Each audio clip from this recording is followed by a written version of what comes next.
coming to a phone near you. Alright. To the American Baha'i community for the Feast of Mashiach.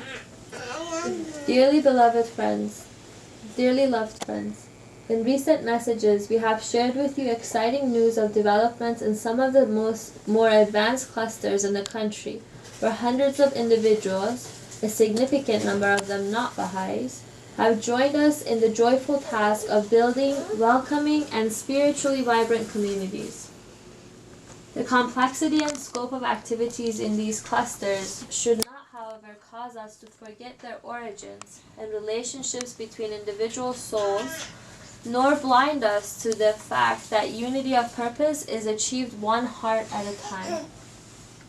In every cluster, whatever its current stage of development, love is the refreshing rain that waters the seeds of friendship and service, causing the garden of God's faith to blossom and grow in all its wondrous diversity.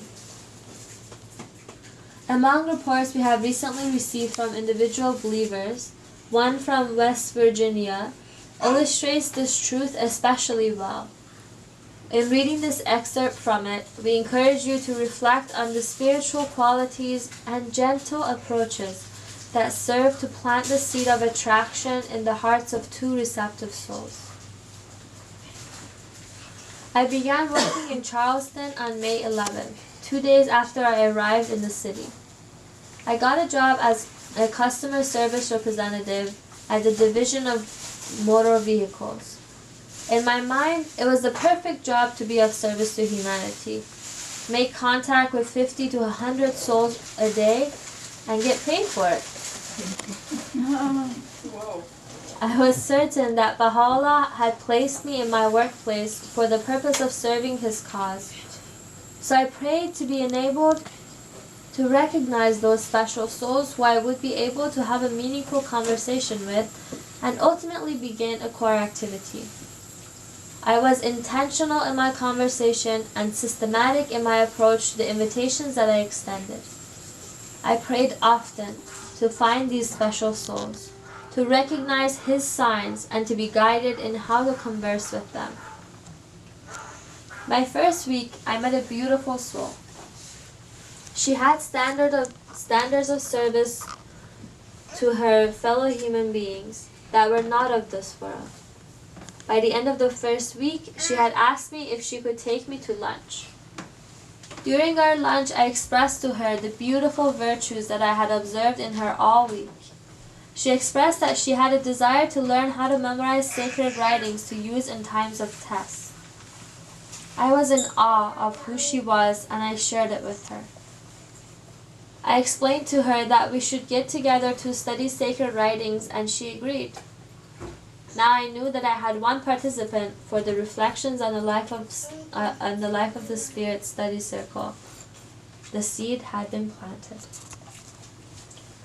H and I would often have meaningful conversations that would be cut short, which, little to my knowledge, left her hungry for more.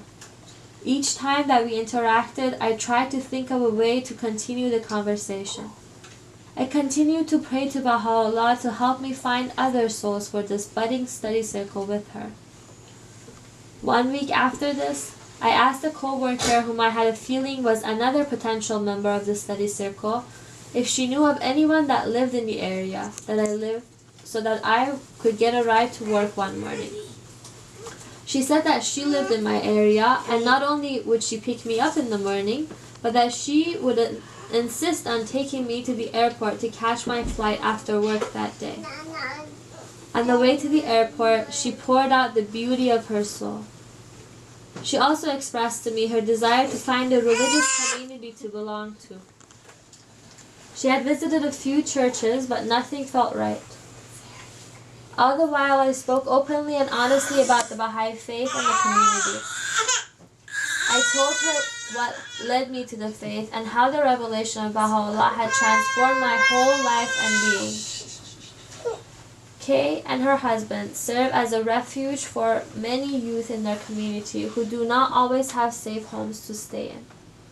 From the beginning, I envisioned them following a path of service that would lead to animating a junior youth group. I shared my vision and I explained the role of an animator. Another seed was planted.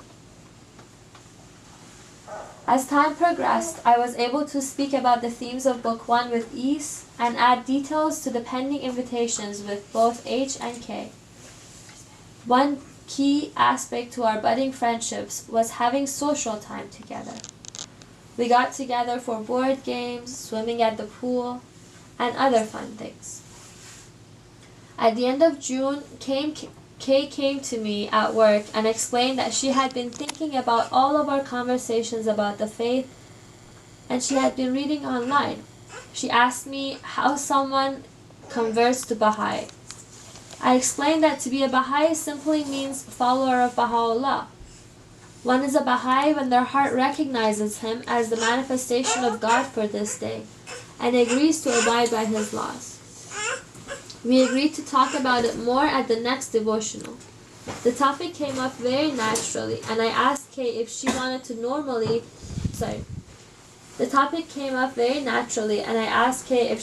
formally enroll in the faith, and she did. On July 19th, at the study circle, H asked if she could pick my brain about how to enroll in the faith, while still having unity with her conservative Christian family, whom she lives with. We read writings about the relationship between parents and children, the importance of family unity, and specific letters that the guardian had addressed to people in similar situations. Friends, this story beautifully illustrates the confirmations that come to every believer whose heart is aflame with a love for the blessed beauty, and who possesses a sincere desire to be of service to others. May such meaningful conversations increase continually, from soul to soul, and from coast to coast, until our nation has been transformed from a field of conflict and contention to a verdant and splendid rose garden of the Spirit. With loving Baha'i greetings, National Spiritual Assembly of the Baha'is of the United States, Kenneth E. Bowers, Secretary.